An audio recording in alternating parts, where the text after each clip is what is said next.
Okay, we are now recording.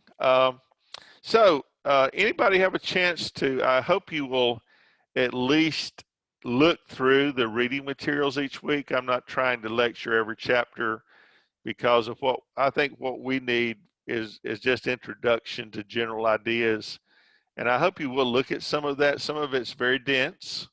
I'm the first to tell you that. I don't enjoy reading dense materials, but I would like for you to go through and be sure that you uh, get the gist of the things that you can apply in your own life and in your own profession. I don't think you need an in-depth history of ethics necessarily. I would like for you to know key people and key terms and how it came about that we are where we are as human beings. But as far as details, I don't think any of that's much. Some of that is not going to be beneficial to you. So I'm only lecturing what I think you can apply to your field. Okay.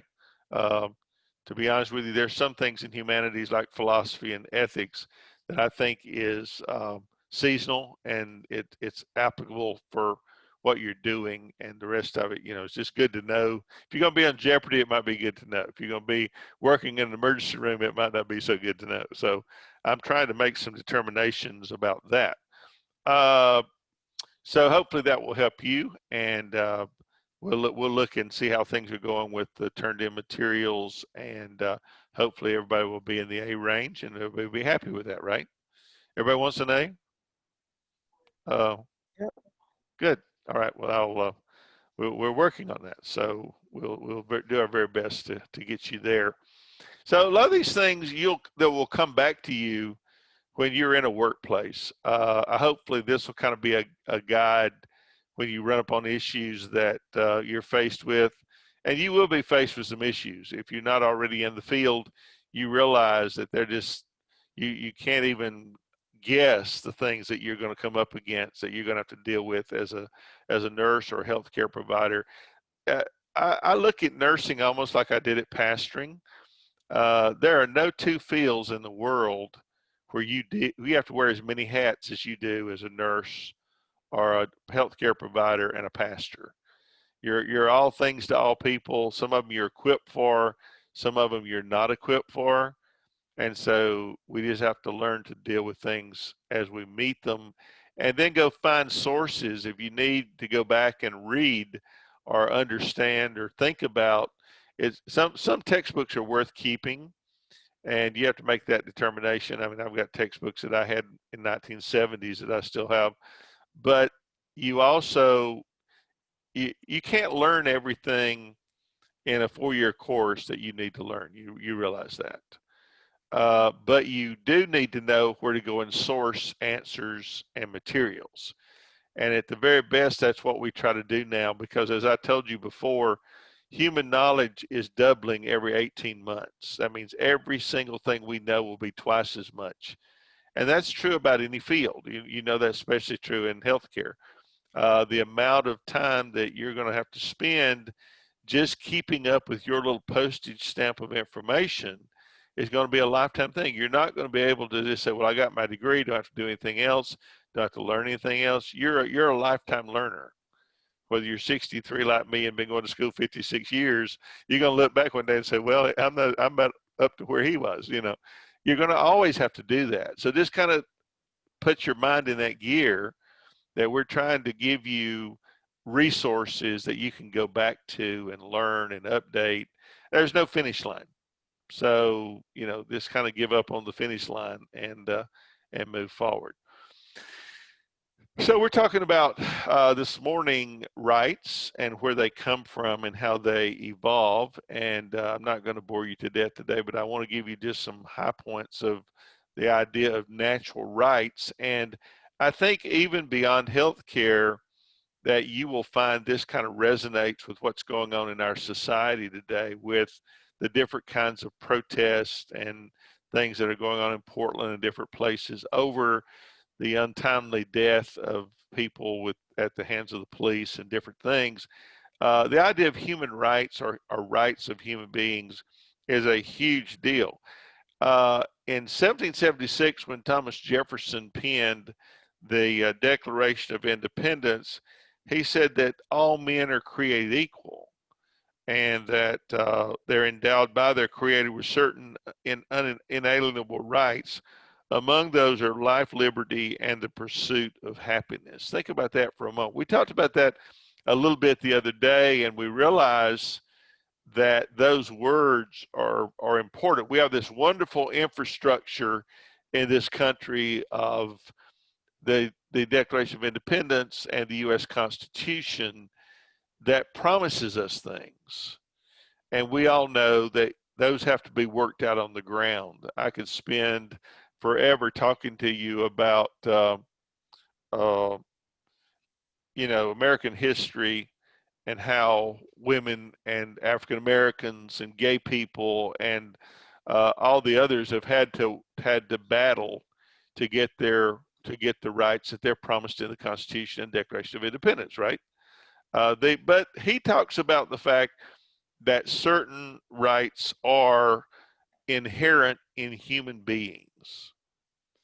Now, when you think about human beings, you realize that encompasses all of us, right? And different times in history, those weapons have been used in different ways against different ones of us in our society. But anyways, Jefferson was reading a guy by the name of John Locke, and Locke wrote a book called The Second Treatise on Human Government, in which he basically said that all human beings are the same species, born with the same basic capacities, and Locke argues that all humans have the same basic nature and that they should be treated equally. Now, we kind of take that for granted, but in history, it has not been taken for granted.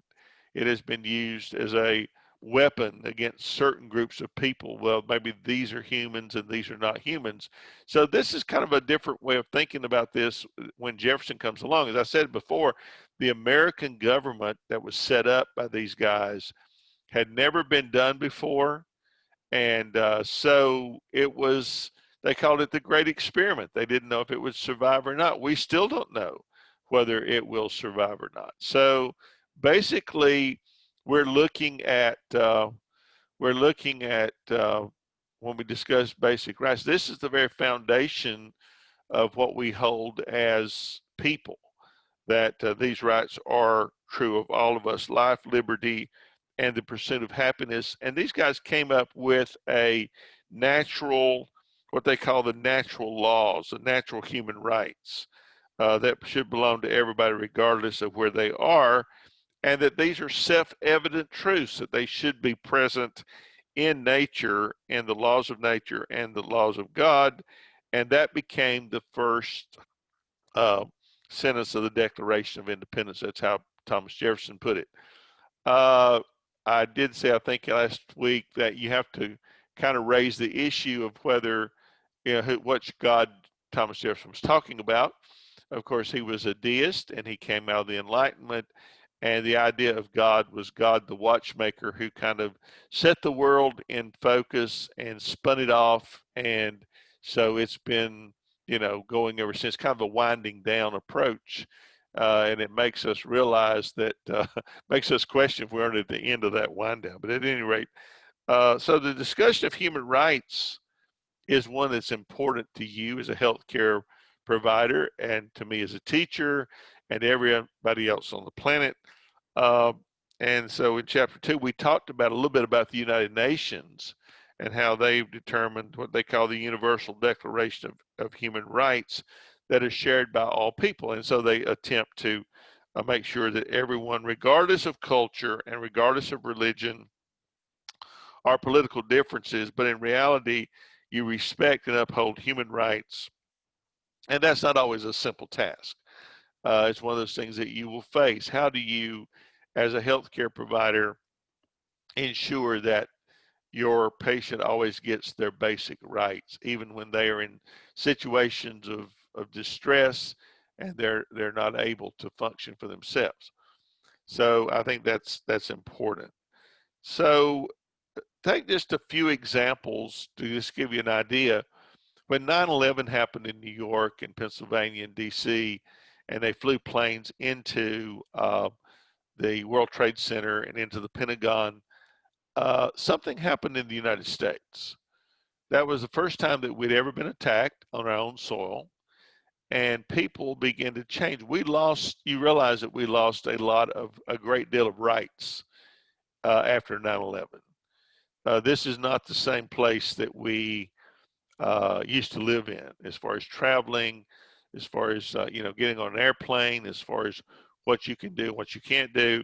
Things tremendously changed, and there's a lot of questions that came out of that about the legal status and the treatment of individuals that were captured by U.S. forces when we went into Iraq and Afghanistan. And we talked about utilitarianism in chapter 5, but for the first time, the United States endorsed the practice of torture, or what they call sophisticated extraction of information from our enemies.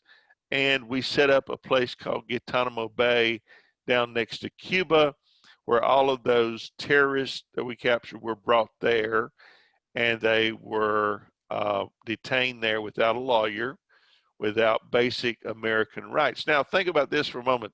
Why did they do that? Why did they not bring them to the United States and put them in holding camps on the United States? Anybody have a clue? Because that wouldn't make them, it wouldn't make them a citizen, really. Well, you get the same rights as a citizen, and you're very right about that. When you set foot on American soil, even when you come through the door as an immigrant, when you get to Ellis Island and you get through Ellis Island, you pick up certain rights that you don't even think about. Even before you're a citizen, we've always treated our immigrants with respect. And so keeping them at Gitmo, as they call it, allowed them to extract information, keeping them from a lawyer, which is one of our basic rights, that you're guaranteed a lawyer even if the court has to pay for one. And so it raises a lot of ethical questions about how we did that. And I don't think there's any real answer to that. But that was just one example. But Guantanamo Bay and the detaining of Al-Qaeda people, or even the going in to kill Osama bin Laden on somebody else's land. These rights are all ethical considerations about whether it's right or wrong or whatever. A related question to how the idea of rights applies in situations to where there is no legal or political system to enforce them is also important. What about other countries which don't have the same views as the United States? How do you enforce, or do they have natural rights? We think about countries, Belarus right now is protesting and overthrew their last communist dictator. There is a point at which people rise up, or China with Hong Kong. If you know that history, Hong Kong was a British province until 1997, and they had it for 100 years, and the agreement was that they turn it back over to China. Well, Hong Kong had been free now for 100 years. China is communist since 1949. And so they've had a whole issue over the rights of people and how that has affected them. So it's quite an interesting discussion to think about rights that people that we bring here that they get, just on the ground. The idea of natural law, though, is a very old idea. It goes all the way back to the Greeks and the Romans, and the question we ask when we look at other countries: do they have the right to violent crimes against their own people? I teach for a school that has campuses in Rwanda and Kenya. And if you know anything about the Rwandan genocide, the Tutsis and the other groups fought and wiped out an entire race of people. And they're in the court at The Hague now for crimes against humanity. That started with the Germans in World War II. The Nuremberg trials were where they tried the German Nazis for their eradication of 6 million Jews that they sent to the death camps and the crematoriums. Think about 6 million people. You and I in America are looking at 200,000 deaths from COVID. That's a whole heck of a lot of people, right?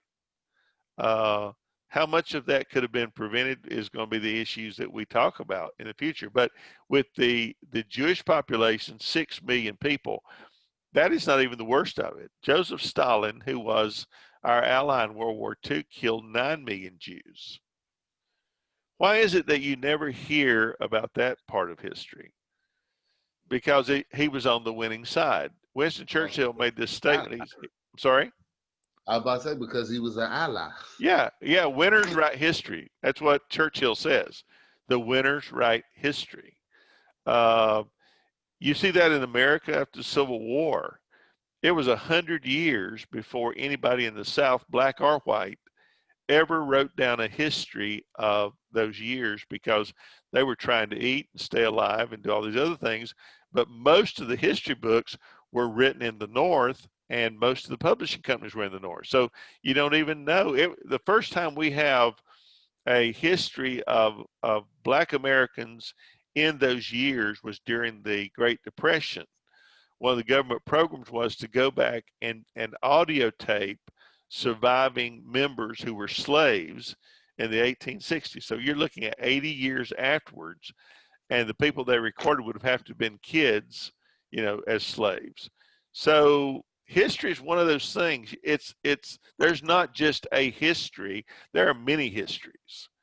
If you were a history researcher and you researched something and wrote through it, you're picking things that you find important. So your bias is always in there. But anyways, the Nuremberg trials were where they tried Nazis, and we still have, up until the 1980s, we're finding Nazis hiding around the world that were caught and brought to trial, and some of them hung as late as the 1980s. But we had problems of our own in America with the Nazis. George Bush's ever how many great-grandfathers, Herman Walker and Averell Harriman, the diplomat, opened a bank in New York and laundered Nazi money all through the war.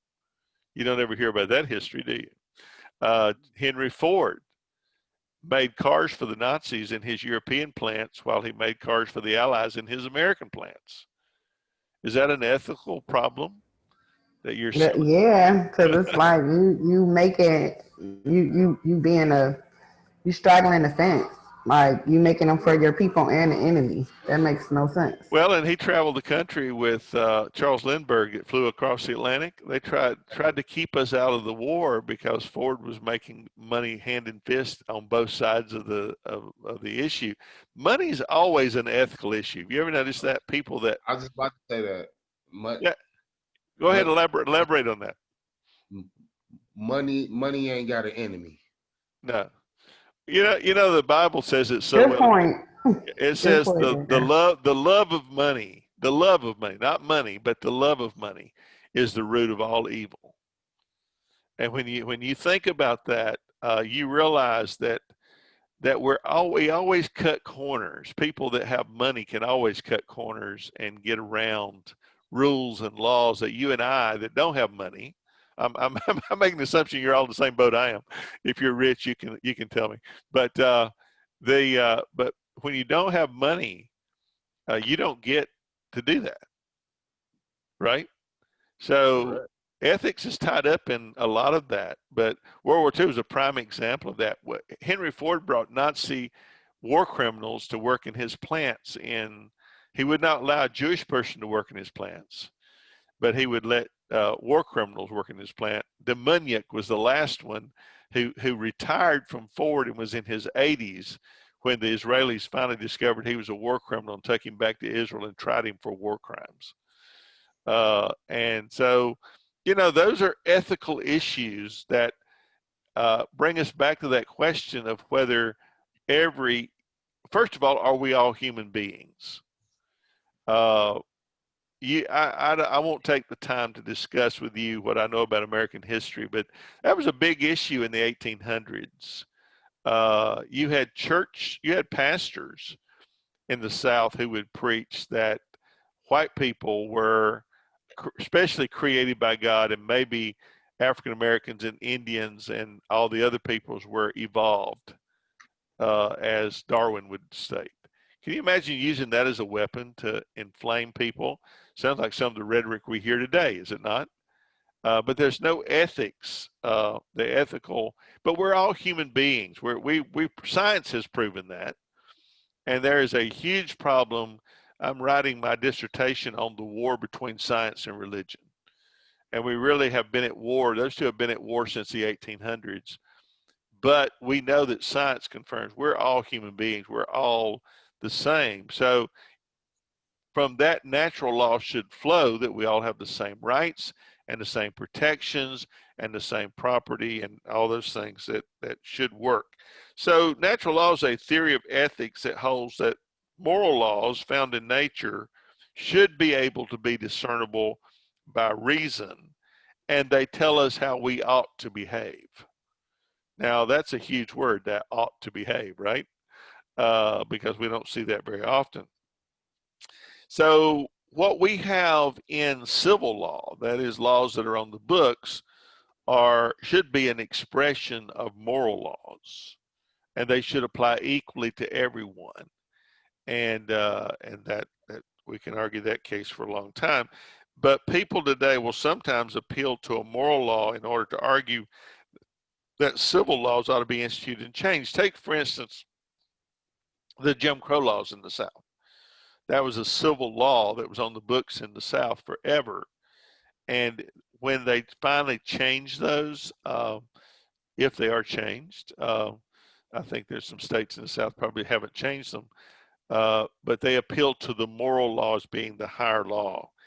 And I think correctly that we ought to be human beings first and subject second. And I think that's what you're seeing in some of the protests across the country, is that we are protesting that that the moral law should be the guide for what we have on the books in civil law. And it's our right to protest peacefully. I very much agree with Dr. King's views on that civil disobedience should be limited, but we have every right to stand up and say, look, this is not just, it's not equal, it's not honest, and it's a cover-up. And so you see how this discussion is very much within the wheelhouse of what we're talking about with ethics. We all have the right to protest and to do it peacefully and to stand up for those that are disenfranchised and are not able to do it for themselves. But this history goes all the way back to the Greeks. Thomas Aquinas, the theologian, Catholic theologian, 12th century, was the one who probably prescribed it first. But the final natural law theory argues that we ought to find ways to live well together. And because this law emphasizes the interconnectedness of human beings, it is not about differences. And that's what we hear so much rhetoric about today in the public forum and news and from our government sometimes, is that we're all the differences. And we can highlight differences in religion and culture and food and 9,000 other things. Why don't we talk about our similarities? And I think that's the important thing, because we're so interconnected. I mean, they tried to do this at least 2 times in American history, expatriate former slaves back to Africa. And I'm sure you've heard about that before. Liberia in Africa, that country was formed by former American slaves that did go back. But, with all these generations, there's no way that would even be possible, because you're no longer have any connections in those places.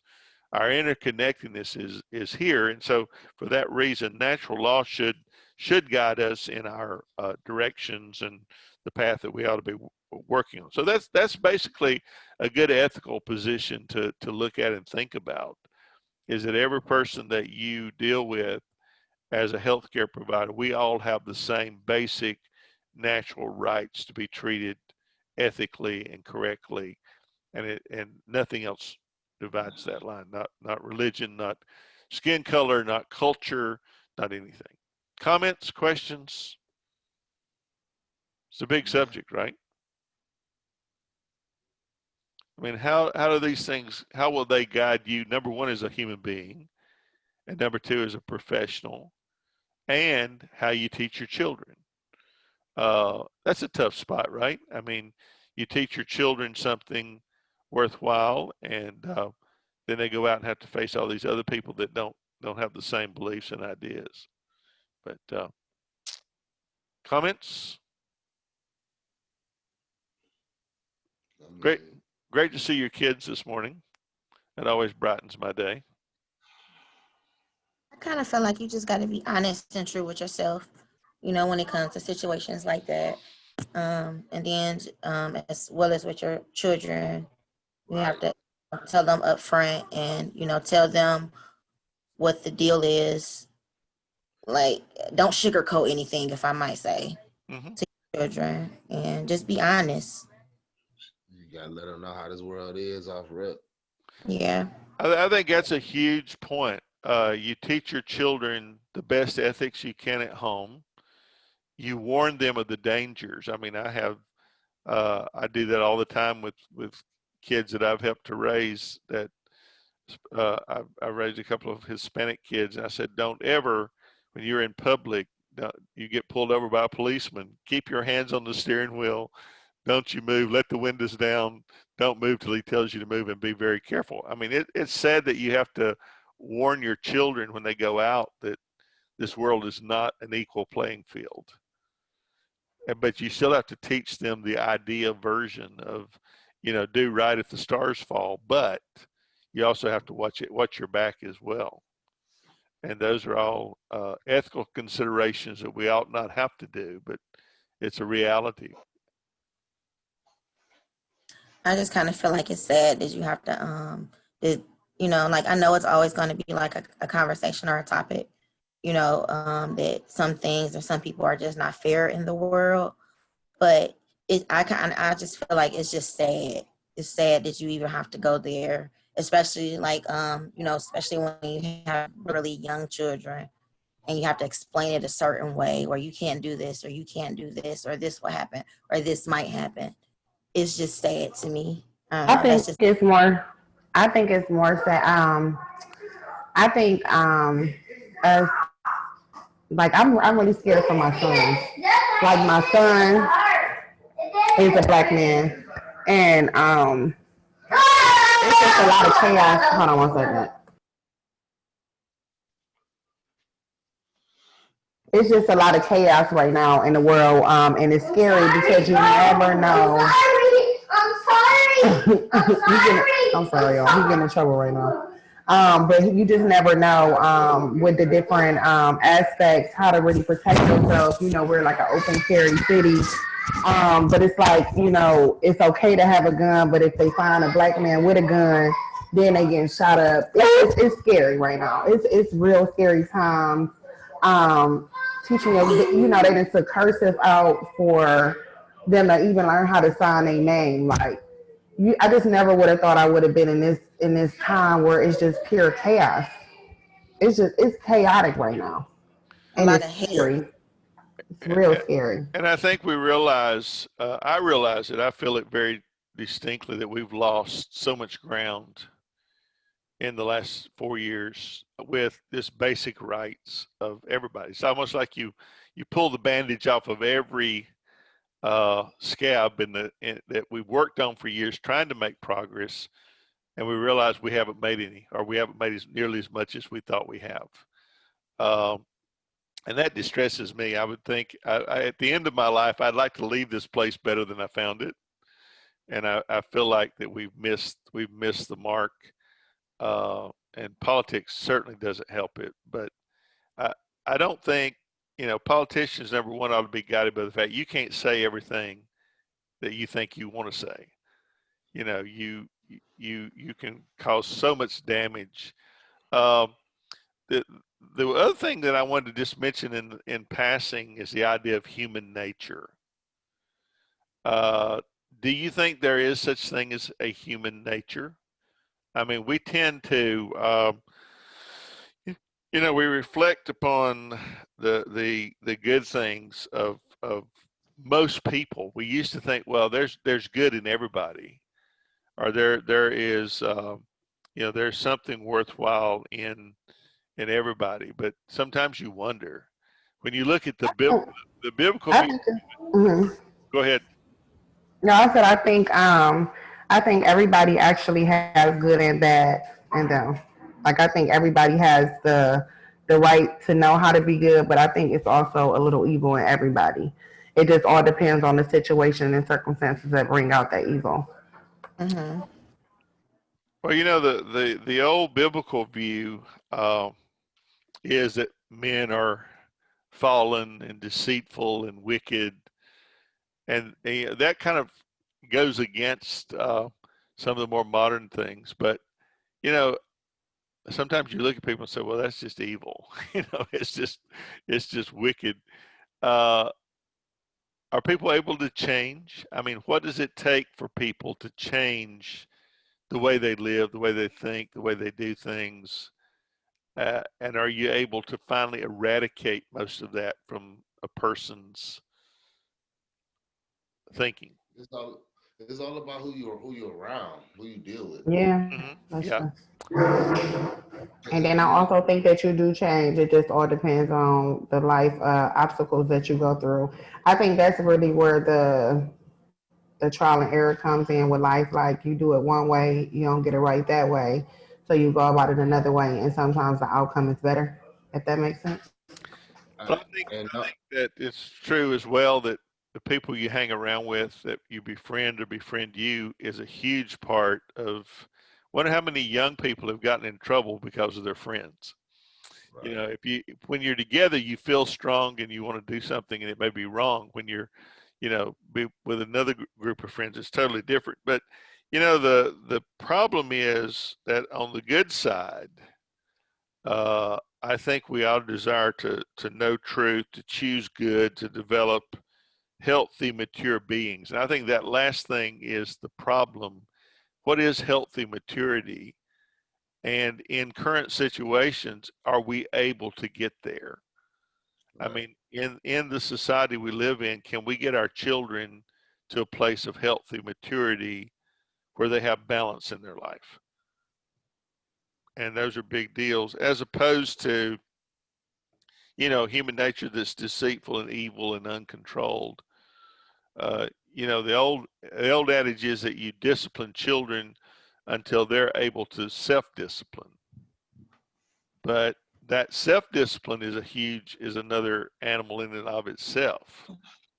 At what point are they able to discipline themselves not to go to places, or not to hang around the wrong crowd, or not to do wrong things? Are we getting that in our? I mean, I think one of the things that's happening is we've relegated the job of raising our children, and God only knows who's teaching that class. And the Right. question is, do you want their values to be your children's values? Or are we trying to instill our own family values into our children, and explaining the world to them? I tell my children right from wrong, but ultimately the goal is to have them think for themselves. I want them to get their own meaning of what is right and what is wrong. I can tell them until they're blue in the face Mm-hmm. what's right, what's wrong, or my definition of it and what I feel it is. But it's ultimately up to them when they go out there, and I'm not around to make the decision to do what's right and what's wrong. Yeah, because it's up to the perception of the person of what's going on. And so many. I agree with Darnell. It's a perception of the actual person itself. The world is so different today than what it was when we were kids as well. I mean, I had a lady send me an email yesterday to ask me to pray for her grandson, who got started in school a little bit late and didn't have any friends, and he finally found a kid to eat lunch with, and the kid was dressed like a boy and went into the girls' restroom and freaked everybody out because he was a girl dressing like a boy, and this freaked her grandson out. But he said, I need to be kind to that person. I don't need to be unkind. And he learned a valuable lesson. But I mean, we didn't have that kind of situations to deal with when we were in school. So our kids face instances that we don't even think about and know about when they go into a crowd of other kids as well. But you know what, Mr. Smith, Dr. Smith, I like to say on that point, you know, that got a lot to do with it right now with media and all Yeah. this social, you know what I'm saying, with phones and everything. The information is available to them much quicker Oh, yes. than what we went through because, you know, without all this technology and everything, we really had to, we have to deal with it once it's presented in our face. Yeah.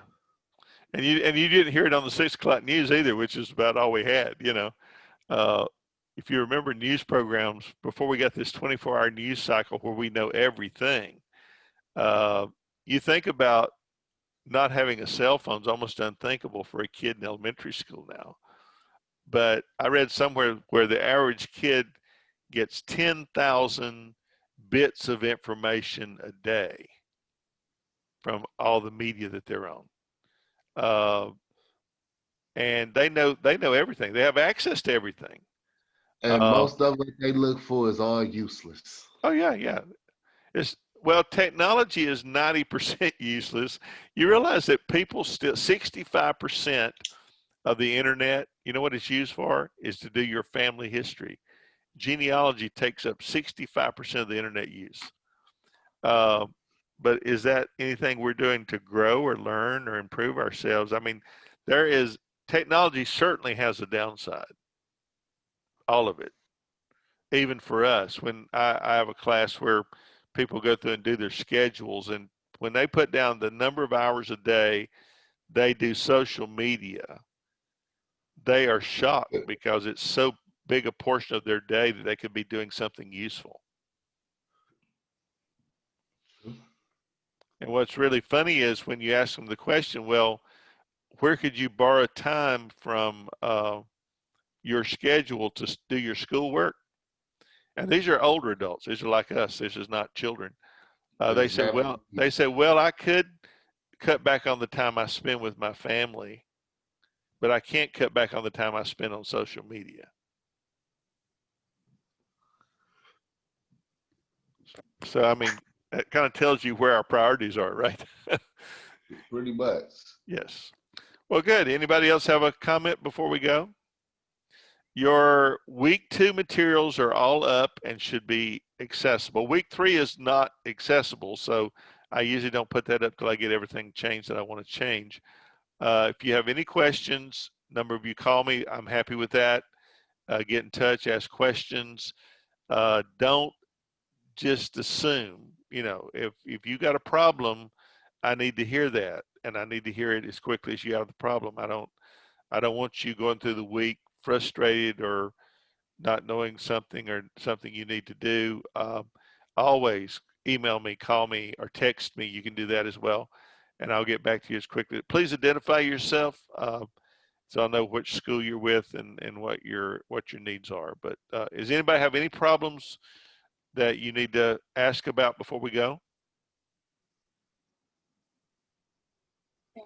No. Anything come up, I'll text or call. Okay. You know, one of them. Wonderful. Well, I want to be as accessible as possible, and I want you to enjoy our conversations and just spend some time reading through the chapter for today. And if you have any questions, we'll always open with that in the morning, and you can discuss. We can discuss that. Okay. What chapter is that? This is chapter number. Let me see. Chapter number 7. 7. Okay. Yes, 7 for today. So we did partial 1 through 6 last week. Okay. Well, you guys have a great day, and we will